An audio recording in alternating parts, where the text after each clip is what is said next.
I wasn't recording on my camera. All right. Okay, Now, are you good? hold on, my situation is falling apart. Guys, a this little bit. is 21st century. We are literally doing an interview on FaceTime. Bro, make sure that thing is okay. I dropped my mic. Oh, you dropped the mic. Okay, even better. That's for not having batteries. Yo, for real. This is dope though. I think that we are set. Okay, is your mic recording? It is. It's been recording. It got all of that. All the drops and everything. Okay. Yo, so we're here. I'm Montell. This is Miles. And today we're just gonna have a conversation. We're gonna talk. A few of you guys, this is gonna be weird because we're kind of similar people, but we have two different, I think, audiences that listen to and enjoy our stuff. So it's gonna be interesting. But I'm Montell. I'm a singer, songwriter, producer, just overall creative photographer. I kind of don't like putting limits on what the gifts God has given me, and I just like to use them as they flow. And I don't know, I just find a joy in creating. And then Miles, do you want to kind of explain what you do to people that might be out there wondering? Word, I'll try. I'm not good at it. I'm not good at describing myself, but I think I would just say I'm a content creator, a writer, songwriter, and just overall kind of creative. Similar to you, I don't really think that humans are supposed to be put in boxes. I think that we just have the potential to do so much, and it's how much can I do in this lifetime? So I'm just a person.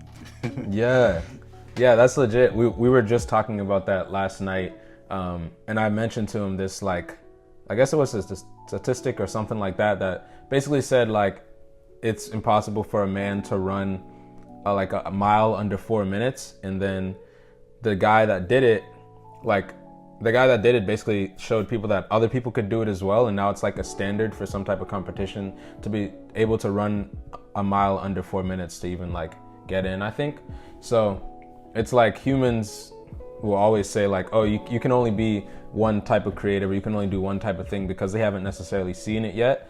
But I think that we're created in the image of God, and God created so many things. It's there's no limit to what we could do and what we can produce. And I just think, the sky, not even the sky is the limit. We can go. So yeah, man. But I want to talk about, bro, what is I seen you released a few videos recently. You released the thing about depression. You released Seeing God, which is one of my favorites, and I really love the instrumental behind that. And then you released another video, Children of Yah. But you can just talk about your most recent posts and kind of what was your mind space during those things as well? Okay. So firstly, I just kind of want to touch on what you were talking about earlier about the fact that we're human beings and we have so much potential. I think that's something important to really realize, because we kind of live in that age now where people tend to feel we have to put ourselves in boxes, or I'm a rapper, I'm a singer, I'm this. You have to follow a distinct career or have a clear idea on one thing that you're good at and become great at that. But it's the way I look at it is bro, we're human beings here. I don't think we really think about that enough. It's you can sing, you can dance, you can write, you can create. And even if you don't know how to do something, just in the way that we think, we are naturally adaptive creatures. So when you decide to put your mind to anything for a week or a month, you're going to develop some kind of skill or some kind of talent. So it's when you say the sky is limitless, it's that's really the world that we live in. I think that's the beauty about existence. It's the chance to be and exist and learn and grow and try and experience. I feel like we shouldn't be closing ourselves into feeling oh, I can sing, so let me just be a singer for the rest of my life, or oh, I can make music, so let me only do music. It's okay, I can make music, but now I want to write a book, and now I want to make a movie, and because it's this is life, really take advantage of it. But for sure. And then it's so funny. It's just funny. It's just the way we we think so similar. It's just, I don't know. I just thought that was crazy. That's so dope. We're the same person, bro. I don't. I feel low key it might be you're interviewing yourself with a hat on. You never You've never really seen us Oh in the my same God. room, so you don't know. We're like the same age, like a month apart. Like you were born in September, right? I was born in August 18th. Oh, August 18th. Okay, and I'm born on October 19th. So 2 months and a day. See, bro, this is gonna be a conspiracy theory. Like, are they the same person? But are they the same person? Word. Oh my gosh. But no, like I'm really glad that you like the Seeing God video and the Children of Yah video, because I think that like I've always been a very kind of like I've always been a very spiritual person, and when I started making content, without even realizing, I think those are kind of the themes, but I was kind of discussing more like relationships and love, and I think just for where I'm at in my life now, like spirituality has just become like a major part. So of course my content always reflects what I'm dealing with in my life. So when I made that Seeing God video and when I made the Children of Yah video, those videos are some of like what I consider some of my most important videos, because those like really ring true to me, you know, like really on a much deeper level. Like there are things I can say that like I can give you advice on your relationship, give you advice on life, which are like valid and they're deep, but I think when it comes to like having those conversations about who we are and what the potential of our existence is, and like God and like our entire existence, like those are the larger conversations that I don't think people always easily dive into. So I thought it was kind of really important for me to make those videos, even though I kind of like guess that they wouldn't be widely appreciated, because that's not what I'm necessarily known for. But it's like I just feel like at the end of the day, you know, we're kind of all vessels for light in this world, you know, and that's the actual light that I think needs to be shared. So yeah, those videos are like super. I always say like it's the most important video I've made. Yes, and I love that. And I love that all the videos are kind of like this. It's like he doesn't. Well, one, what I notice about you and what I love about you is you don't just say stuff just to say stuff. Like these things are actually like affecting your life. Like you don't just put out a video because it's time to put out a video. Like I don't think you have an upload schedule on like every this day I'll upload, which is like people do that, and it's okay like if you want to look at it as a business, but like you said, at the end of the day we're humans, and like that's just not always how we operate. Like you can't just come up when the next thing is going to come up and stuff like that. But I love every video has like cinematic qualities to it too, where it's just like, or it's like some type of, there's art involved in the making of the video as well. So even if you're talking about something, anything, like there's always something that you can like visually see. And yeah, talk about like your background with that, because that's something over the past year that I got more into, just like visuals and having something like for people to visually see. So talk about like your background with creating with like having the visuals there and stuff like that, and the subtitles, and why you kind of started getting into that as well. Oh, word. All right. So, funny enough, like before I started creating content on YouTube, that's what I was doing mainly. Like I was shooting music videos and I was a photographer.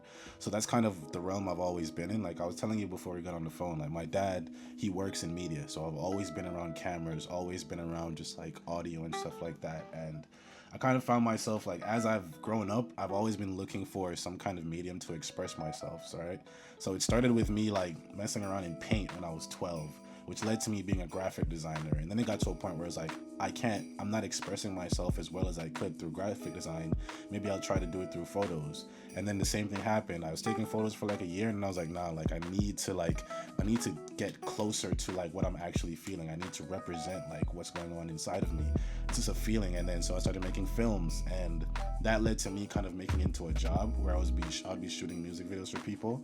But then I don't know, man. I talk about this when I talk about purpose, and that like I never planned to be making content on YouTube, and that's how I know like that there's a divine path for everybody, because it's like something in your life will always kind of lead you back or guide you back to where you're supposed to be. And I kind of saw that in the way that my life is now, where I feel like I'm for the first time aware of the fact that I'm on the path that I'm meant to be on, in regards to like who I'm actually meant to be, who I'm made to be, what I was put on earth to do. And I see how after doing all the graphic design and the photography and the videography, like that was all a part of the process, because now that I'm creating content, you know, I can make my own graphics, I can take my own photos, or at least I know what a good photo is supposed to look like. I know what a good video is supposed to look like. So I kind of see how God is like kind of molded my entire life to kind of lead me here. And even walking forward from now, it kind of makes me less worried about like when things don't go according to plan, because the reason I got into content quick, like sidebar story, was that I was, like I told you, I was working as a music video creator, and I remember like it was the worst time of my life because I lost my equipment at a shoot, and like on my way back my engine blew out, so my car was done for, which means I had to quit my job because my job was 30 minutes from my house. So I was just like living with my parents, stuck at home, no equipment, no money, no job, just depressed, right? And I'm sitting in my room for like 2 weeks, and this was a little bit after my best friend had passed too, so it was like just chaos all around my life at that time. And I was just in my room for like 2 weeks, depressed, kind of just getting lost in my head. And it got to a point where it's like I couldn't sit inside of my head anymore, and all I had was like my camera. So I was like, you know what, let me make a video just to kind of talk about what I'm feeling and see if somebody else in the world could relate or understand, because I was so tired of feeling alone and everything. And I made that video, bro. And the second video I made was like to my ex-girlfriend, which was a video I made for a girl that I was talking to at the time. And I ended up posting it and it went viral. And I say all that to say is that like all of that chaos that happened, me losing my job, everything falling apart, my equipment getting like lost, all of what seemed like chaos actually redirected me to the path that I was meant to be on. Because without all that happening, I would have never taken the time to like sit at home and talk about my feelings on camera. So now I say that to say it's like I'm no longer afraid of like chaos. When chaos happens in my life, I also understand that like sometimes change or a breakthrough comes in the form of chaos. And if you can like wait it out or kind of like tunnel through it or make use of it, even like you'll see how like in retrospect the chaos was actually a blessing. So yes, yeah. Bro, God be speaking through this man.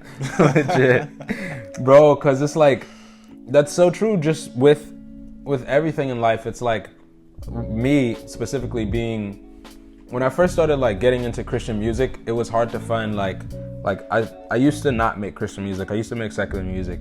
And when I was first getting into it, it was hard to find like the resources, like Christian videographers that were just as good, Christian producers, like someone that could help me in the studio, like an engineer.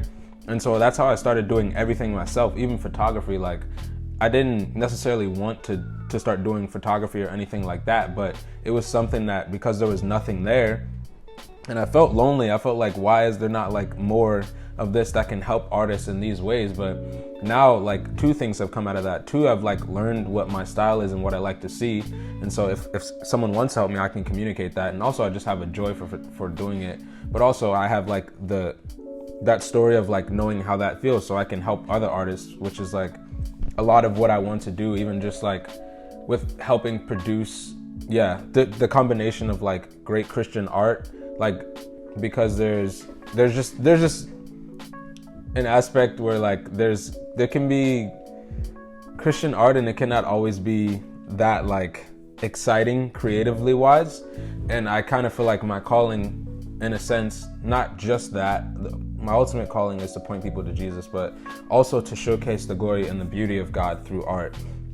And I think that's something that like we both have like been really doing well. And one of the ways I like that you create, and the way I started creating, and then I realized like what I was actually doing. Like I was making songs like on one of my first projects, Bedroom Gospel, I was making songs like Green Leaves, and I was making songs like just songs that were specifically talking about my story. And I seen how much it related to people, but I didn't know like relating to people was the thing that people would connect with.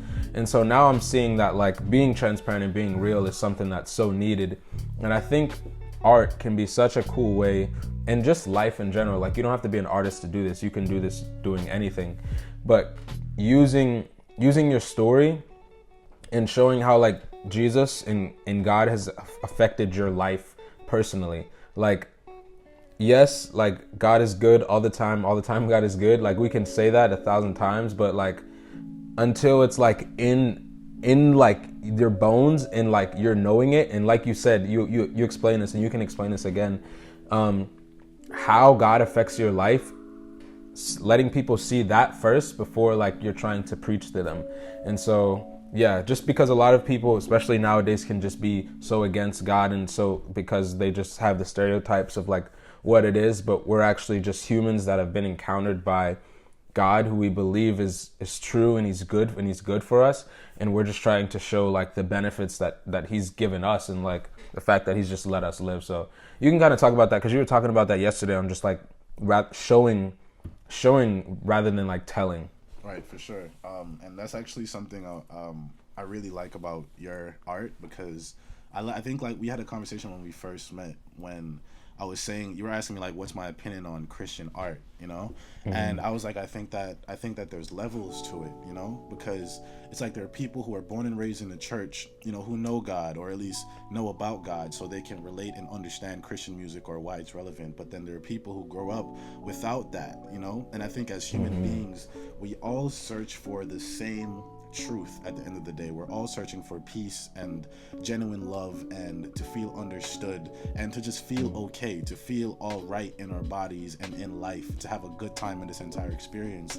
It's just that we're at a point now in humanity where I think that like there is so much information that it's hard to find truth. It's not that the truth isn't out there, it's just that we've become so opinionated with so much access to so much information all at once, where it's hard to know what's true. And even when the truth is right in front of you, it's hard to even relate or even understand. So that's why I said like there's levels to it. Like Kirk Franklin is relevant, he's needed, but there's also people like Montell who are needed. Like I love the fact that you make lo-fi gospel, where it's like, when I met you, I wasn't in a place where I was comfortable getting up and listening to gospel every day. You know, it just wasn't, it just made me feel weird. I was raised in a church, but it made me feel like, man, like, nah, I'm in the gospel phase now, where I'm just, you know, but then like, so that was kind of difficult for me, because it's like, it was just where I was in life. But then when I heard your music, it was like to hear something that is uplifting, to hear something that is true, but it's presented in a way that I can actually enjoy it, because I normally listen to lo-fi music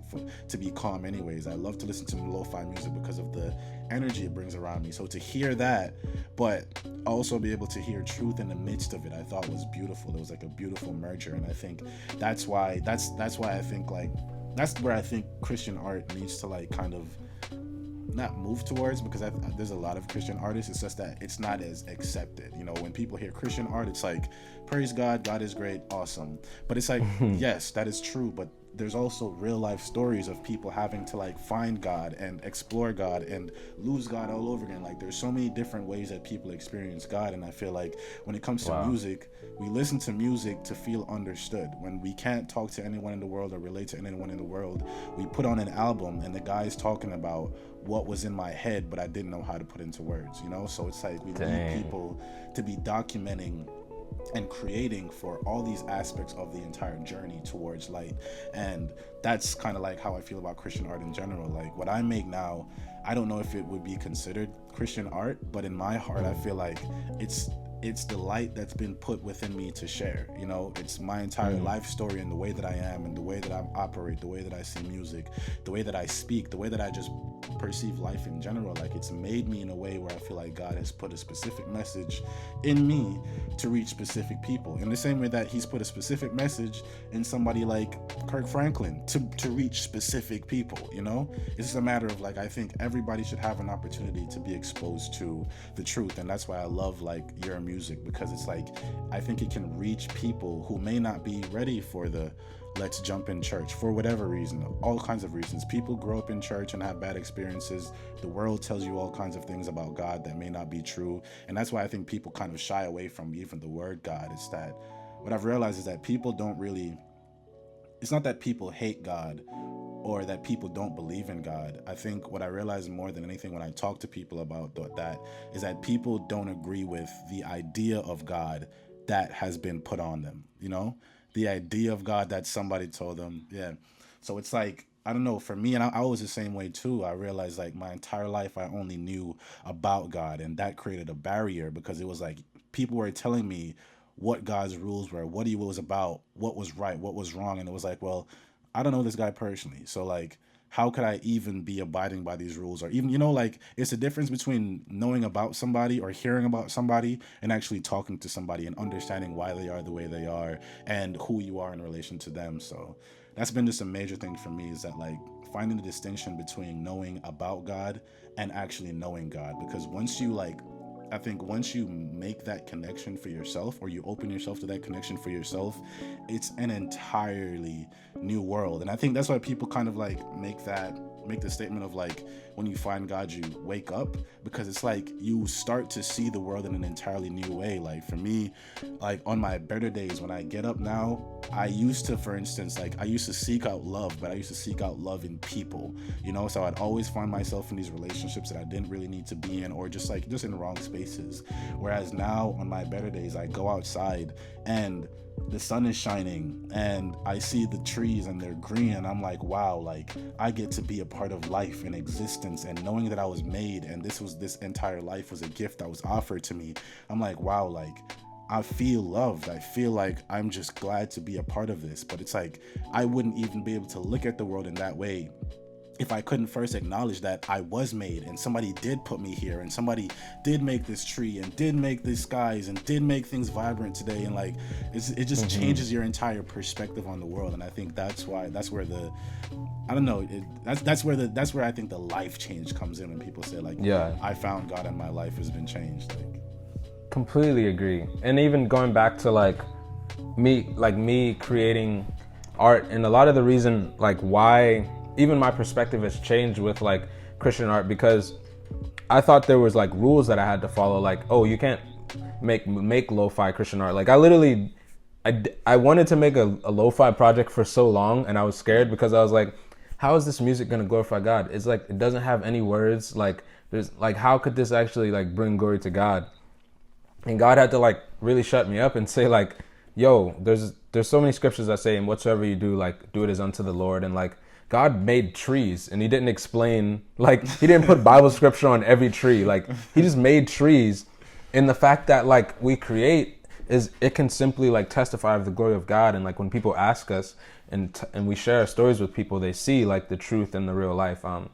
But yeah, man, I mean, it's a real thing. I think there's a lot of people out there that like have these borders, and this is just even going back to the creating without borders and creating like a child. Like with my brand Lord's Child, like it kind of has a double meaning, where it's like you are a child of God, and like you live your life like hopefully pleasing to God, but then it's also like having this childlike creativity and this childlike faith, where you don't put borders on yourself, and you don't like put borders on God at the end of the day, because it's just like, don't cap on what he's trying to do and what he's trying to use you to do. Like we all have a powerful role, and we all affect each other as human beings. And like if we all can walk in our purpose, like the world would function so perfectly. But it's just like fighting back to that place of like truly bringing heaven on earth, where it's like as it is in heaven, how everything is, and the music and people just walking in their purpose and like living and loving your neighbor and like loving God. And that's like my aim, and that's really what I want to bring. And even that's why I do stuff like this, because I think in heaven, like we'll have maybe podcasts that like talk about God. I don't know, like I'm not 100% sure. We talked about that, but I'm curious. Man, I don't know. Yeah, I'm very curious as well. I'm curious, what do you think? Well, I have two questions really. One is that I'm curious as to like what do you imagine heaven would be like, and I'll ask the second question afterwards. Yeah, I mean, honestly, bro, like I made a video on what was the title of that video? I don't even remember. It was something along the lines of like, I wonder what heaven will be like. And I mean, in the video, I kind of just say like I'm not really sure.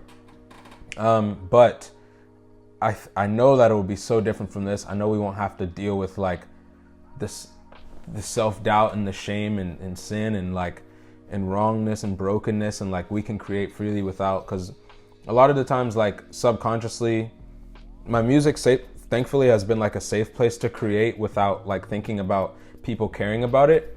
And I think the way I do that, I mean, to me, it's just like creating in my bedroom, and God has given me a grace. But sometimes with creating on YouTube and creating just on other platforms, like numbers can get into my head sometimes in ways that I don't like really accept. It just happens. And I think like in heaven, like those things will be gone. Like we can just create unto God and like, hey God, like I made this for you, and it'll just be so pure.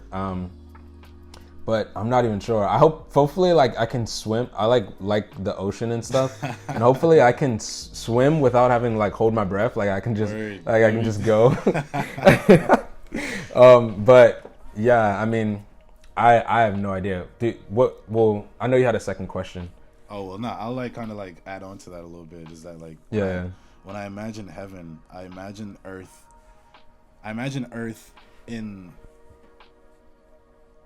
life, but what it was meant to be. So it's like, I believe that God, created human beings to create communities and societies, but it's a matter of like, what's at the core of that society. Right now, I think that man is at the core of our entire world. So, and by man, I mean ego. Like the people who rule the world operate out of ego. And from ego comes things like greed and hate and envy. And that's why I think the world is the way it is right now, because all that trickles down into like our entire society and how we operate as people.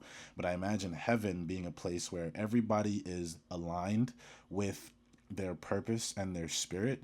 And in the same way, the trickle down effect happens, in that like everything will be exactly what it was supposed to be. Like I imagine that we're still going to have houses. It's just going to be like being on Earth, except everybody's going to be exactly who they're supposed to be, like I'm going to be fully certain in myself. I'm not going to have any doubt. I'm going to be confident. I'm going to be full of love, God's love, that is. I'm going to be in tune with my spirit, and every single person is going to be that way. And then I just imagine like the potential of a world that looks like that. It's literally like the perfect world, everything is exactly what it's supposed to be. Yeah, exactly. So like I'm really excited actually for heaven. And that's why like I've kind of like developed this mindset, especially in the last few months, kind of on my journey, where I've kind of in a way detached from this life. In a way, it's like I don't see this life as it anymore. I see this life as a process of growth and learning and training, and then also see it as a process of like proving myself in a way, proving that I can like,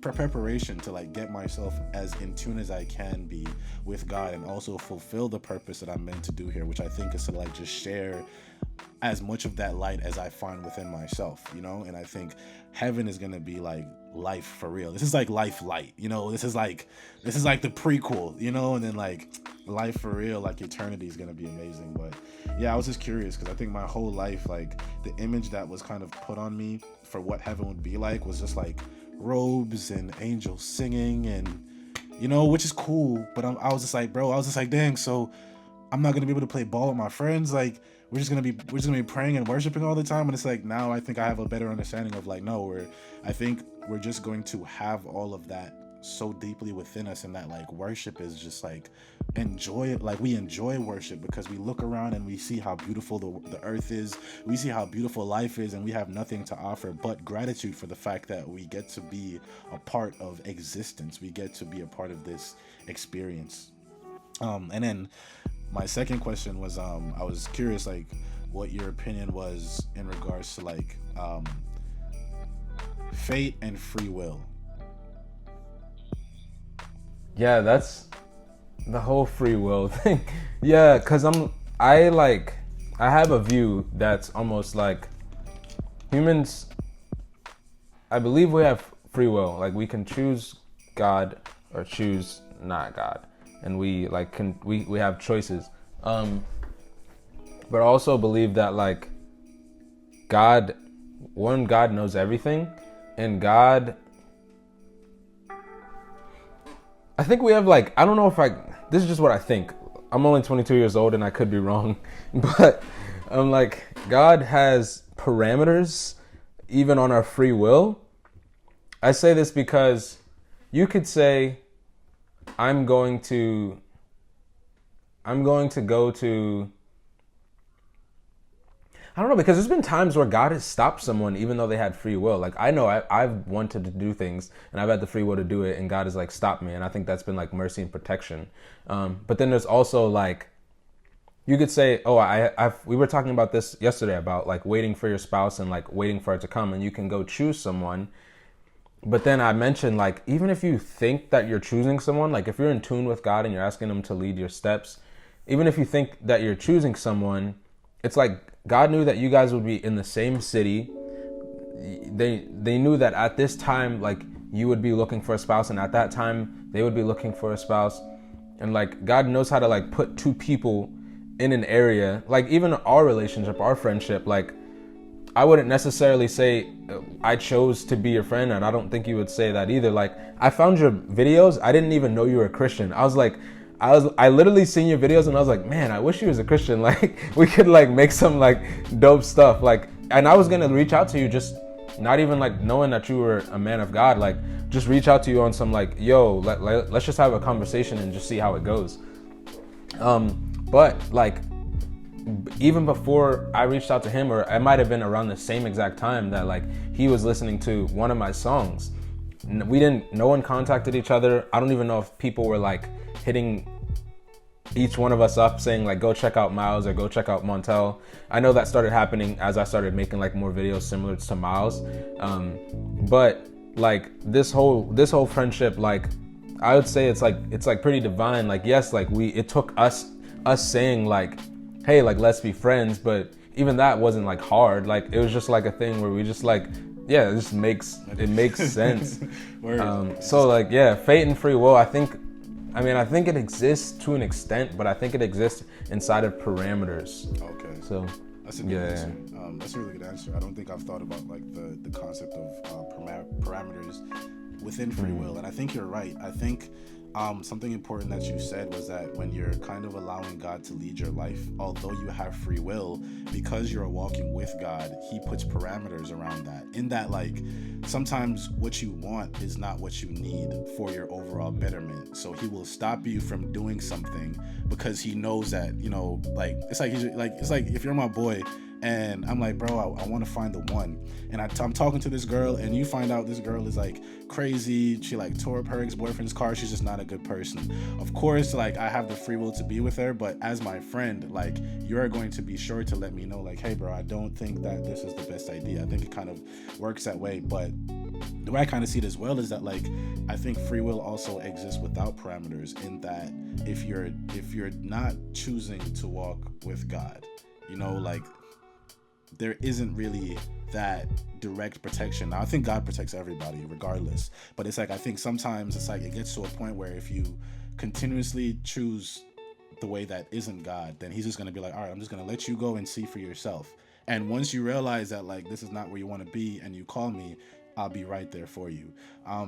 But I think something like, I asked the question because like it's a question I get asked a lot, and the way I kind of see it in general is that, like, I think there are two paths that everybody can walk in their life, right? There's the path to your destiny that God has written, and then there's just free will. You can do whatever you want, which ultimately I personally believe leads to like your destruction, because I don't think human beings are wise enough or know enough to really have full control over the outcome of their life, you know, because we don't even know what we want. So, but it's like, so I kind of see it in a way that, like, there's a path that's carved out to your destiny, but you have to, like, you can choose to walk it with God. And I think when you do that, like, your life will move in certain ways towards your overall betterment. And sometimes I think that path, that divine path, will take sacrifice, because if it's one thing I've noticed, or if it's one thing I've realized about the divine path, is that what I want now is often inconvenient to what is best for me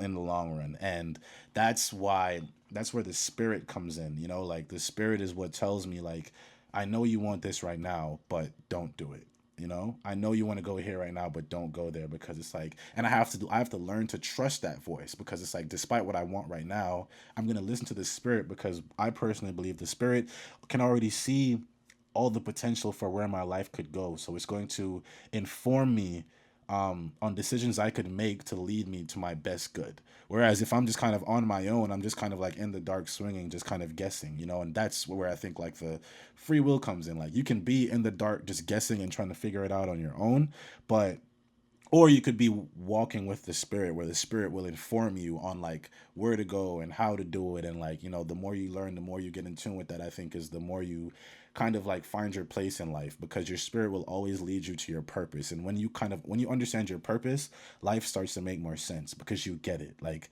I think that every person is designed specifically. Like your mind is made the way it's made, your voice sounds the way it sounds because it's supposed to sound that way, you look the way you look because there's a specific person that you're supposed to be, a specific purpose that you're meant to fulfill in this life, and you had to do it in this exact vessel. But I think when we're kind of outside of our purpose, that's when we deal with like all this insecurity and this doubt. Like, why do I look the way I look? Why do I think the way I think? Why do I this? Because it's like, well, I'm operating in a realm that I'm not supposed to be in, so of course I'm gonna always feel out of place when I'm not where I'm supposed to be, you know. But then you get in tune with your purpose and you're like, wow, this is why I think how I think, this is why I look how I look, this is why I speak how I speak, because this is what I was made to do. Bro, that's so good. And you said the thing about it was along the lines of like having free will, and like we worked on this song. I'm gonna transition to the song. We worked on this song, and then plus it's like 30 minutes in right now, and that's gonna be a lot to edit. So we're gonna have to do 2 videos, or I don't know. We can do another video next time. But coming to the end, we worked on a song called "Can I Give You More?" or like "Give You More," something like that, and it was basically around this theme of like God wants to give us things, and even if it's a situation where it's like you want to have like a wife, and you're like, God, like, yo, send the one, like I want to see, like I want to get married right now, but it's like, can God trust you with that right now? Like, can he actually give you that right now, or will you mess it up? Because we can, like you said, we don't really know what we want, and we can think we want something, and then a year or 2 years later, we're like, dang, this was our destruction. Like, I don't want this at all, actually. So it's like, with that song and that concept, we really wanted to drill in the fact that like, yo, God is a good God, and like he would love to give you everything, but you have to be ready. He's a good parent, you know. You're not going to give a 3-year-old keys to a Mercedes Benz. You're not even going to get a 16-year-old that. Word. It's like he's going to save the precious things for the appointed time. That's important. So yeah, bro. But I feel like do we have any last words, I mean, to say on that, or anything else? Like, yeah, this was a cool, I think I'll name this like Heaven with Miles Carter or something like that, because I think it's just a very like godly talk, and like Word. I think that'll be a cool name for it. That'd be tight. I just to kind of like conclude on what you said, I definitely agree, and that's something I've had to learn, is that like God is always going to give you what's best for you. And like I said, sometimes what you want is not what's best for you right now. And I like the analogy you made about like, I wouldn't want a Mercedes Benz when I was 16. I mean, when I was 16, I would love to have it, but yeah. I'm 22 now. Looking back, like if I got a Mercedes Benz when I was 16, I would probably be flexing with it, going crazy, yeah. Like getting all the wrong kind of attention, probably end up crashing it because I'm just wilding with like, God will give you what you deserve when you're able to fully appreciate it. And I think that's where the trust and the patience come in, like especially when it comes to waiting for your soulmate, you know, like you mentioned, like I think that God molds people into the versions of themselves that they're supposed to be, right? So it's like although I might want to be in a relationship right now, or I might want the one, you know, I don't know in myself if I'm ready for the one. Like, I don't want that relationship unless I know that I'm fully prepared to not only engage with it, but appreciate it. I've understood love as a whole enough to understand how to love another person for the long run, because you're thinking about your soulmate. This is the person you're spending the rest of your life with. So it's like, how would I even know the person I'm supposed to spend the rest of my life with if I don't even have a clear understanding of myself, you know?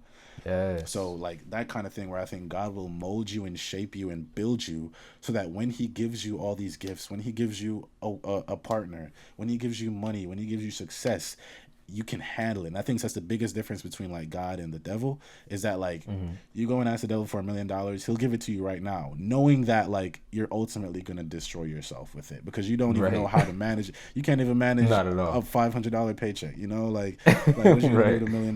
But it's like when you ask God for $1 million, he's not gonna put it directly in your hand. He's gonna probably introduce you to somebody who shows you accounting, who shows you how to manage your money. And after you do that, he's probably gonna like teach you the value of money. And then once he kind of takes you through this process where he knows that you can appreciate it and actually take full advantage of it, then he'll give you that $1 million check. And I think that's beautiful because it's like there's so much love there, and I think people mistake it. When they don't get what they want as soon as they ask for it, they think like God isn't listening to me, God isn't here. And it's like, no, God is taking his time to make sure that when you get what you want, you can appreciate it in the way that you want to. So yeah, that's facts, bro. I think the track "Can I Give You More" was just like really, really important for that reason. Even for me, like when you describe it, like it was almost like a message from God to me too. That like I've always wanted to get into the realm of like making music, and it kind of like exercising my skill in rapping, but you know I wanted to do it the right way. And I think even this being kind of the first song that I'm gonna be putting out like that, it's just kind of like a message where God is like, all right, I'm now like opening this door for you to like venture into this. I didn't even see that. Yeah, and it's like, man, I'm gonna open this door for you, and like, and now that we're here, like we're gonna take it step by step, you know, because I could have always rapped, I could have been gotten other beats like off YouTube or something, but something always stopped me. And I kind of see now how like he was just preparing me and just making sure that I had the right things to say. I wasn't just rapping just to rap, and I was just like, I had a good ear on music and a good idea of who I am and what my purpose is and what I need to say when I do enter this new realm. So it's an important track for me, bro. Bro, that is so good, man. Well, where can people find, like, what's your social media? What's, like, your YouTube channel? Where can people find you at? And, everything like that. You can find me on Instagram or Twitter at unfollowcarter, or on YouTube at Miles Carter. If you just Google Miles Carter, I think everything will pop up. Or on Spotify and iTunes, too, you know, streaming. You can find my pieces. Boy. You can find my pieces there. And then also this track in a couple days, probably. Yeah.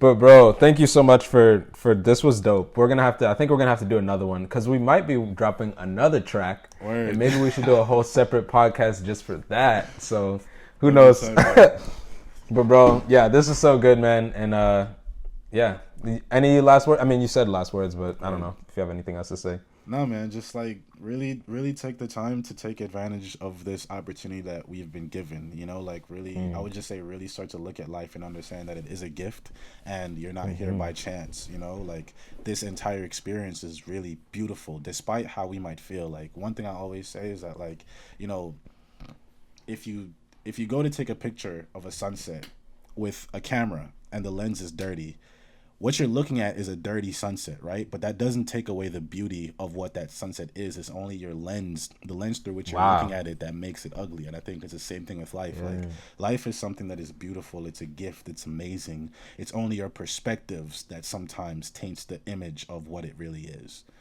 Dang, that's so good, power. Bro. Yeah, we have all the power, bro. Just work. We can just change our perspectives. Wisdom, man. Well, thank you guys for watching. Be on the lookout. Can I Give You More? Coming very soon. Very, very soon. We'll probably drop the release date in the description or something like that. So thank you guys for watching. And yeah, I'll see you guys on the next one.